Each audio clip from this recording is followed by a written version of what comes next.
Hi, this is Bernardo Del Castillo. I'm a designer, illustrator, and game developer. I was one of Rebelle's featured artists for 2023, and I wanted to show you some of my process when doing an illustration and show you some of the newer features of Rebelle that you might not know exist or how I use them. So let's look into it. One of the first things that I always do is start with some references. Even if I'm not really going to use them that much, sometimes it's just hard to visualize what I really want to do without having some examples of it. So Rebelle is really good at that because it has a reference viewer, and you can even display the reference within the layout of your canvas. So what I'm doing now is I'm getting the basic structure of the body that I want to be portraying. It'll end up looking nothing like it, but it's nice to have that. And a really nice tool that they added with Rebelle 6, I believe, is the perspective tool. It has 1, 2, or 3 points, and you can play around with the need. Generally, I use 2 points because 3 points gets a little bit complex. But yeah, it really makes it easier to get some backgrounds of some general volume solved.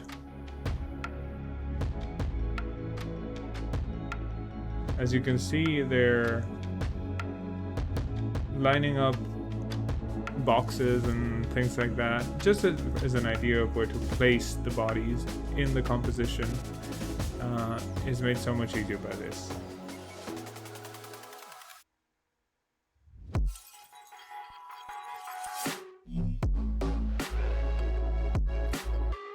See, there you go, a beautiful cube. And you can turn on or off the perspective with Shift P.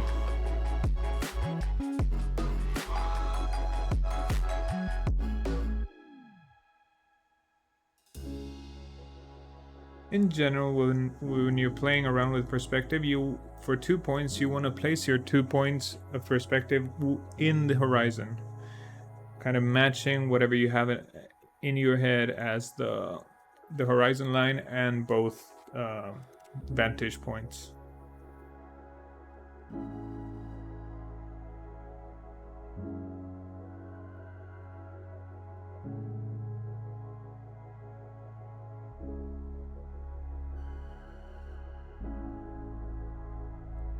As you can see here, I'm kind of laying out the basic concept of what I think the space will be like.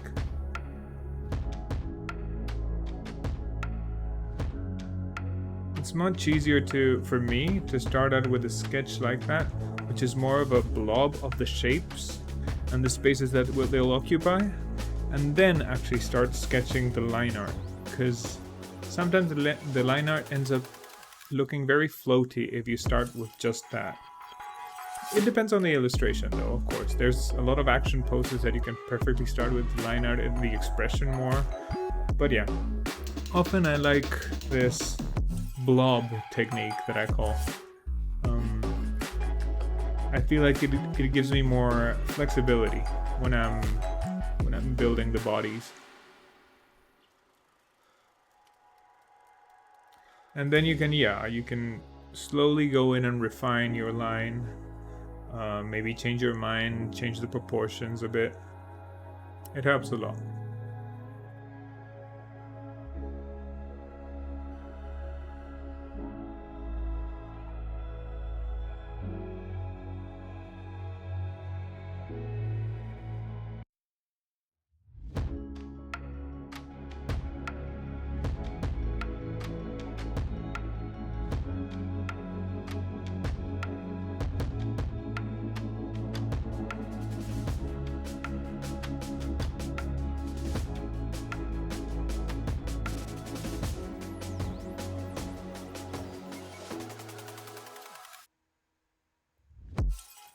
Yeah, see, right now I noticed that the head was a bit too small for the expression that I wanted.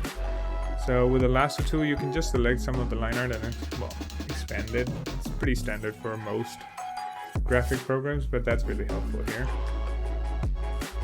And then I go again and refine some more of the line art. I'm not even sure if this actual piece is gonna have line art in the end, but it still helps me to get to the final expression that I'm looking for. I'm pretty messy when it comes to making art. I like seeing where it takes me and not necessarily have a perfect idea of the final product. So often I play around with different styles, even through the process.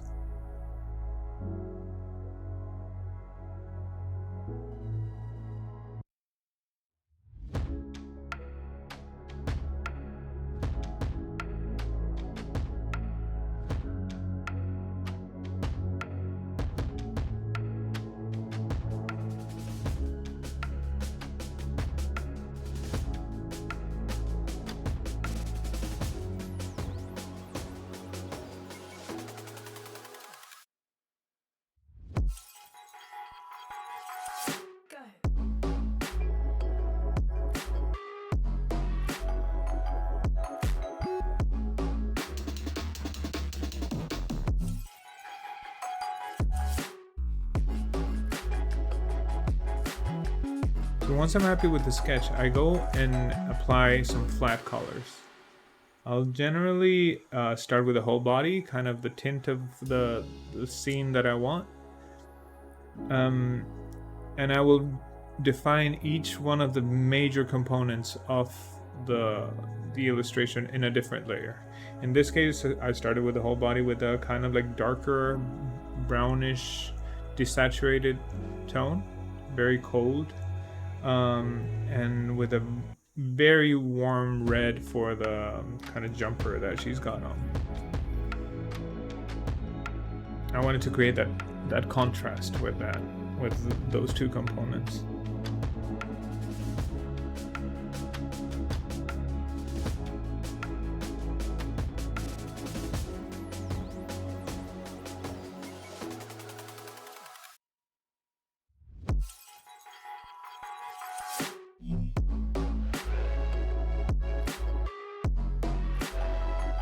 And it's a pretty rough sketch of the color initially. I tend to go a little bit in detail in this face, even though I shouldn't. But I think that it's also just for me. It's for fun.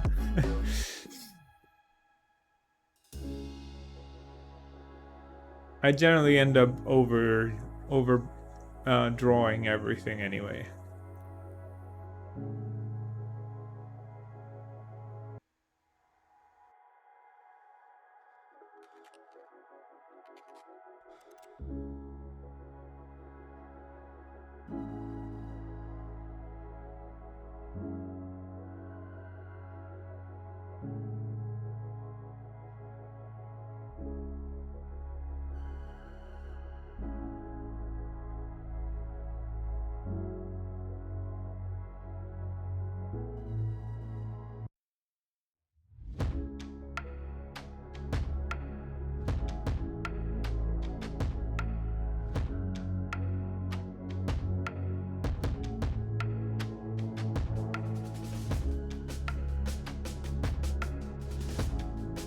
This phase really helps you to figure out where the light is coming from, which parts of the objects you want lit, or which parts are kind of in the shadows. It's more for planning, like it's for your mind for later on. At least for me, it helps that way. It helps me figure it out.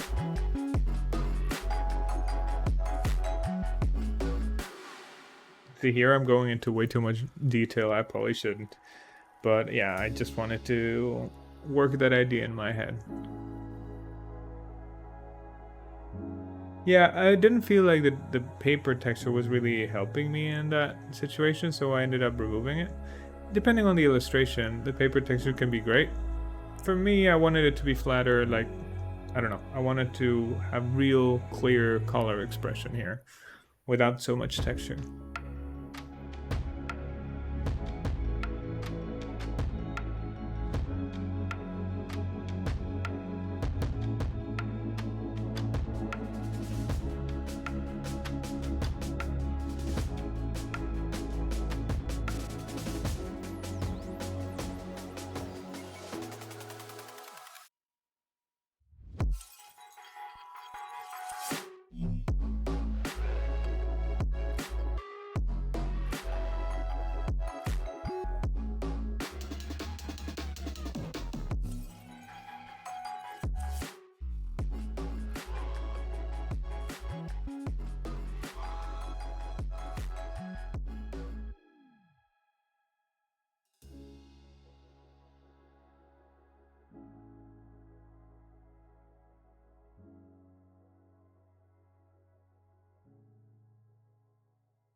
And once the flats are mostly in place, um, I start going into detail, into rendering more of what I want the final image to be. Some lights, some ambient occlusion. I generally do it per layer.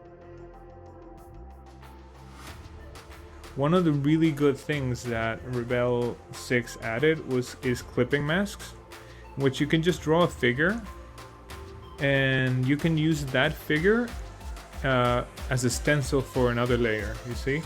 So if you define the upper layer as a clipping mask, it'll basically be masked by the layer under it. So I can draw whatever I want here, and it will only appear in the areas where the bottom layer exists, or basically has an alpha channel. Yeah, and you can do whatever you want. This one's pretty cool, like a logo or something. But in the illustration, I actually use it for the skin. And as you can see, my colors are still there if I disable the clipping mask.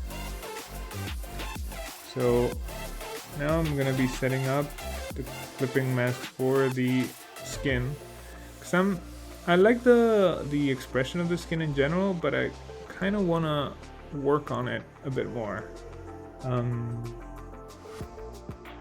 I feel like it's not really expressing what I wanted originally.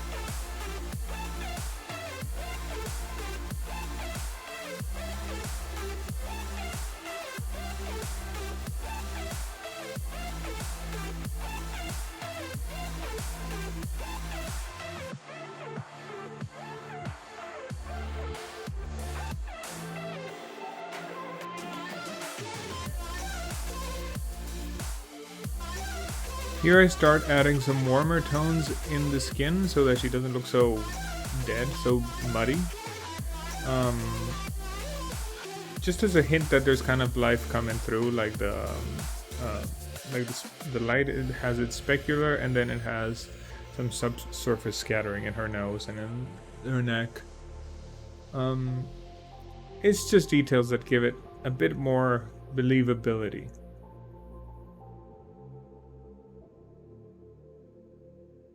However, at this point, I was not very happy with how flat her face looked. It has a nice expression, but yes, the shading is a bit one-dimensional. So I end up going in and reworking this. in a moment.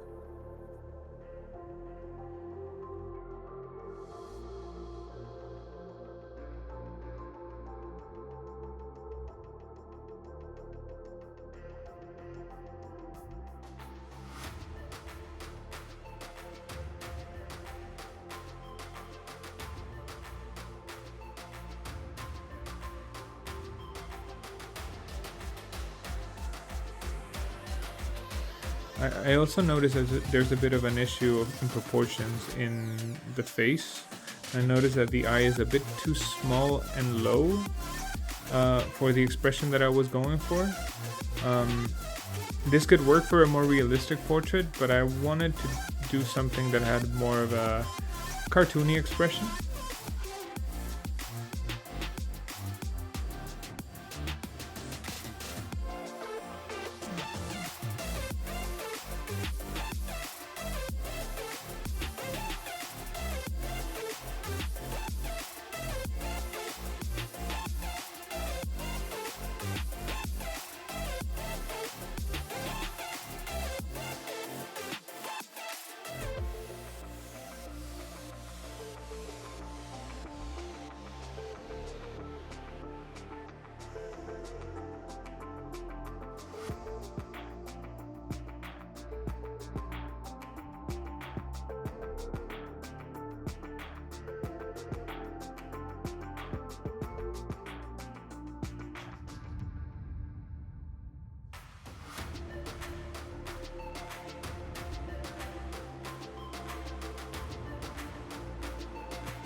And if you notice, I'm always zooming in and out. Because if you're constantly working on the small detail, it's easy to lose track of the composition. And when you zoom out, you'll see that maybe there's just too much noise in a specific place. So you really want to, as often as possible, zoom out and get like the larger picture of your illustration. It really helps with the end result.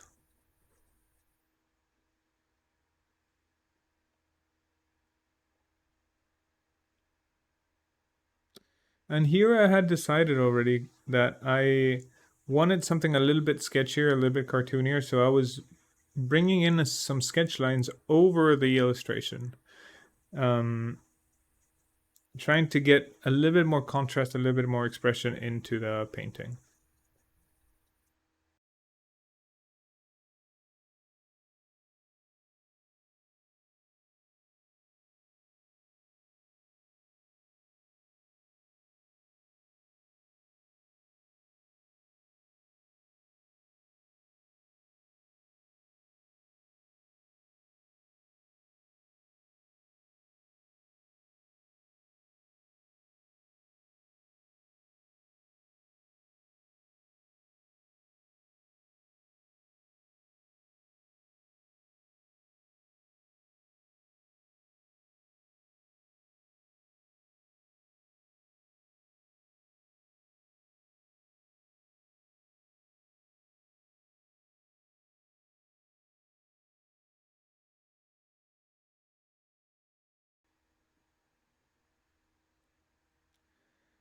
At this point, I felt like the rendering of the eye was a little bit too realistic, too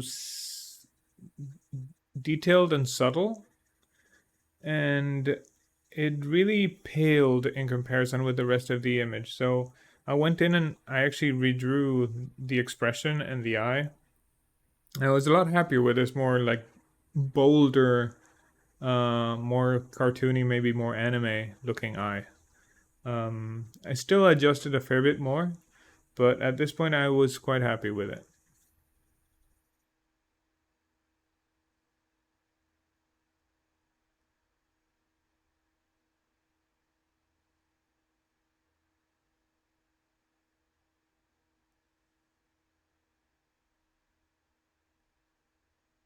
I do a lot of back and forth between very flat style, a little bit more volumetric. Um, I enjoy looking at the different expressions that I can achieve. Um, and sometimes when you see it, it actually just clicks.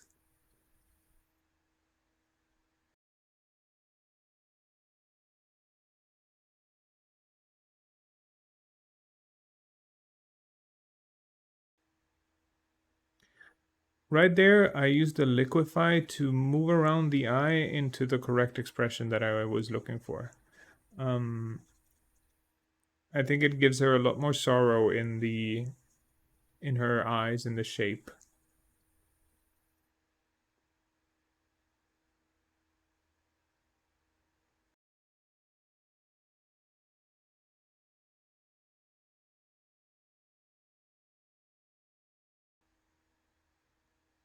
I enjoy going back and forth between the expressions that are more cartoony and the expressions that are more like flat or faceted or realistic, because sometimes you don't realize where you're going with your piece, and just looking at it kind of gives you that next step.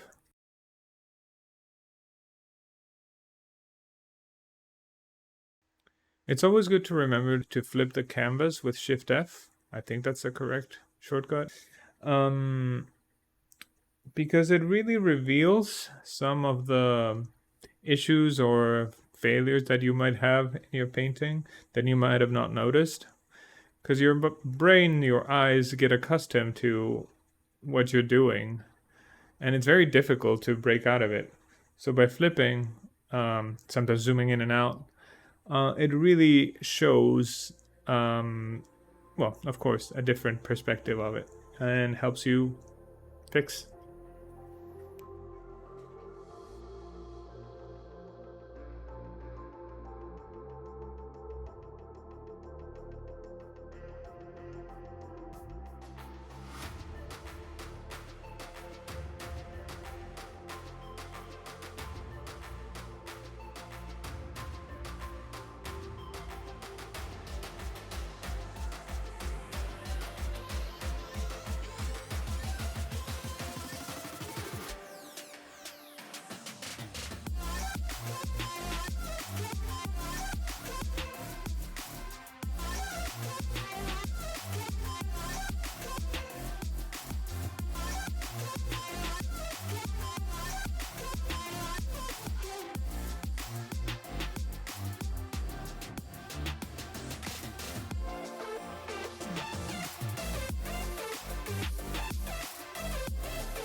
And here I'm really just refining the general feel of the illustration, kind of looking at it from a distance and seeing what's working, what's not, seeing where there's too much noise. And yeah, going in and repeating the process and seeing what works.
Once I was quite happy with the general character illustration, I went and started working on the environment.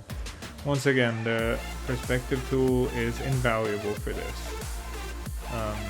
It is so much easier to create some believable buildings and windows and all sorts of geometric items with this. I don't want to go into too much detail, I just want to hint that it's there, because I don't want it to compete with the character anyway, so you want to kind of create a world without focusing too much in it.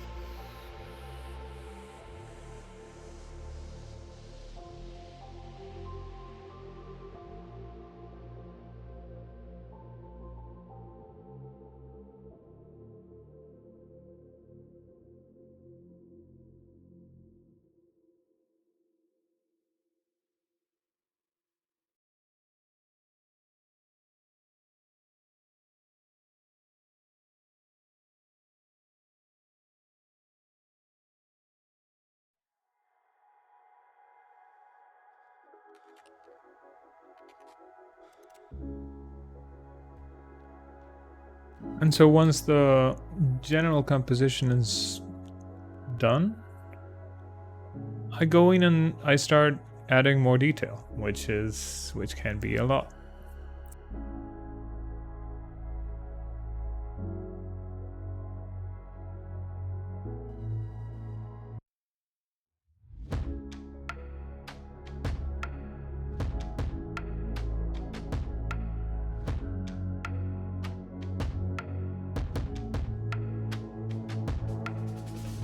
There I created a specific brush for what I wanted, which was a very flat, very variable brush that didn't have a lot of like color dynamics. Creating brushes can be pretty deep. I'll probably touch on that maybe in a second video, but it's a cool feature now. I really like it. It's very similar to what some other softwares have, and it's great.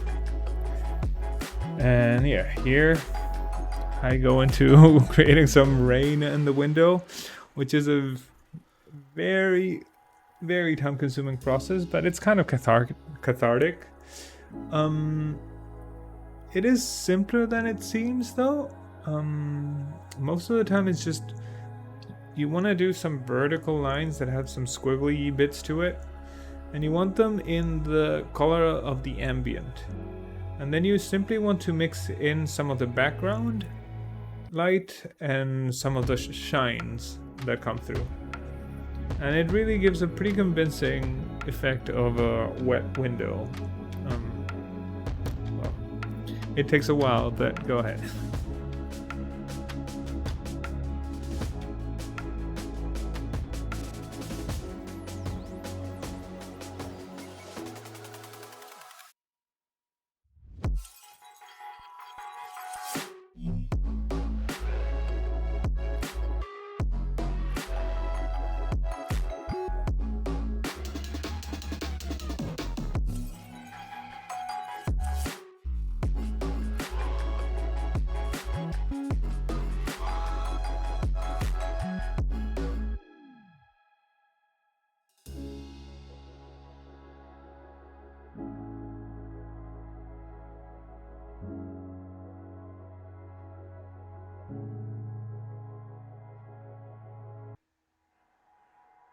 Right about now, I'm narrowing in the actual crop or the composition that I'm going to end up with. So this is going to be the area that I'm going to be focusing in.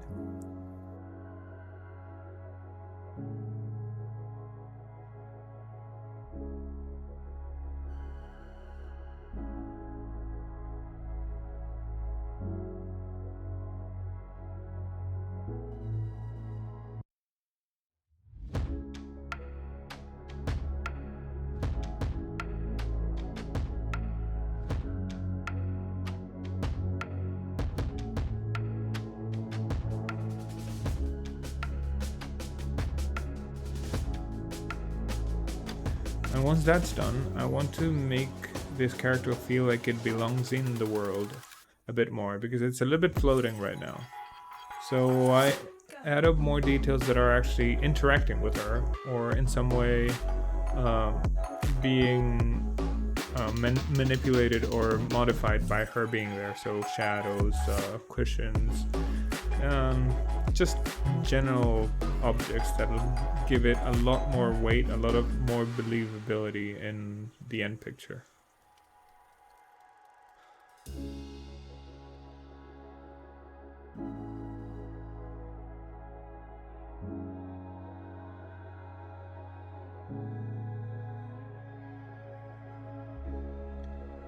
Here I felt like it was a little bit awkward that she was so naked and in that pose, so I thought, what if she's an android? And I really liked the idea, so I really went with it. I thought that would make it a lot more poetic in some ways. So now we got a lady robot.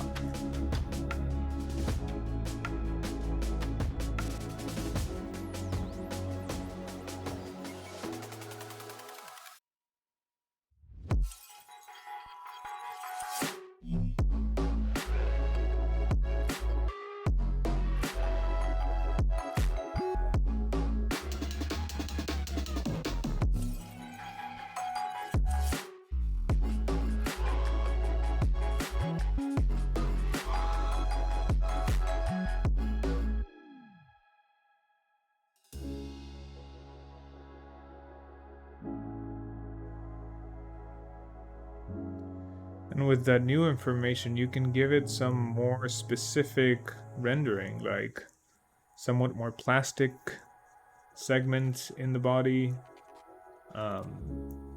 different ways in which the joints bend. It all worked quite well, I think.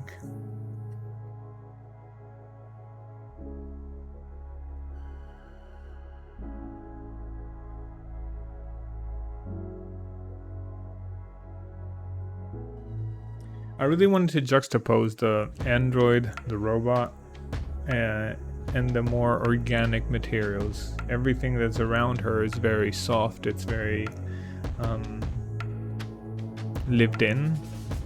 And the rain is also very randomized, I guess. And she is much more perfect, much more streamlined. These two worlds separated.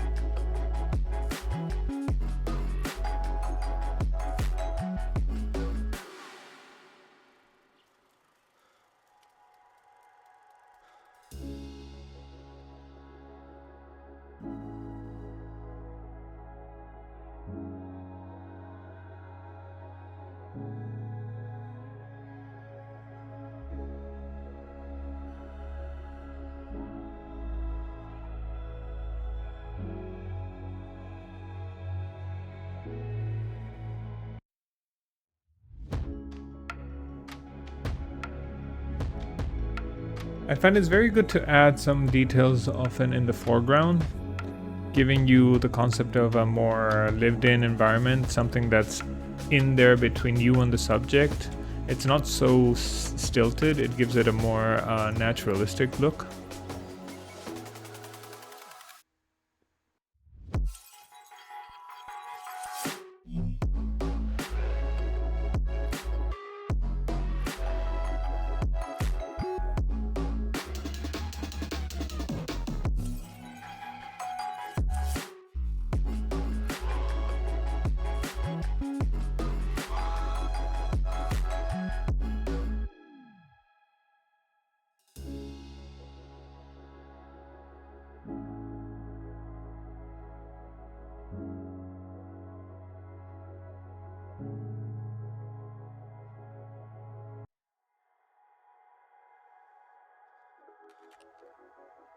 But I still felt like something was missing, so with the theme of the android and that concept of two worlds kind of not belonging together but wanting to, I went ahead and I added a little teddy bear here that I think that really captures that idea of an android trying to play with a teddy bear, which is very similar to an android in a way. It's a man-made thing, but it's also very human, so it's an odd connection between those two. I thought it'd be a cute thing.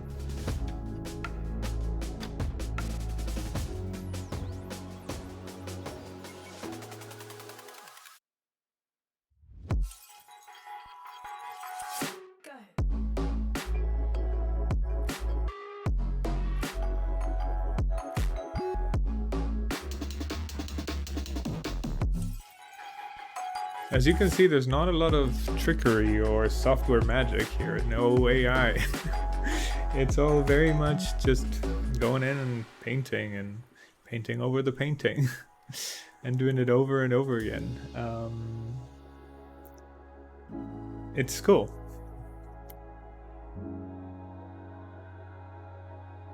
I think that it ends up feeling that way, you know? It feels more tactile, it feels more real. Even the errors are something that gives us that unique perspective, right?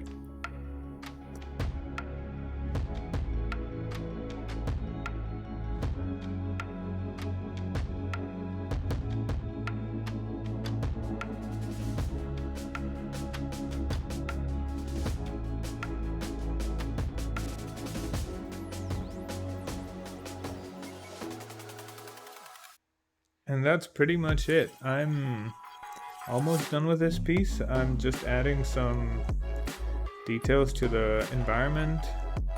Make sure that it really feels like a place. That you can tell there's different textures and materials. But yeah, I'm almost done here.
One important detail is that since we cropped the image and it's quite small, Rebelle has an incredible new feature that is called the nanopixel, and it allows you to export very small images with like fractal level of detail. So what you have to do is go up here and select nanopixel export when you're exporting, and it'll give you the option of the multiplier of pixels that you want to add. So for example, this final image had maybe 1,000 pixels, which is not good for anything. But if I wanted to get it out as a print, I can export it 5 times that, and now it's perfectly viable.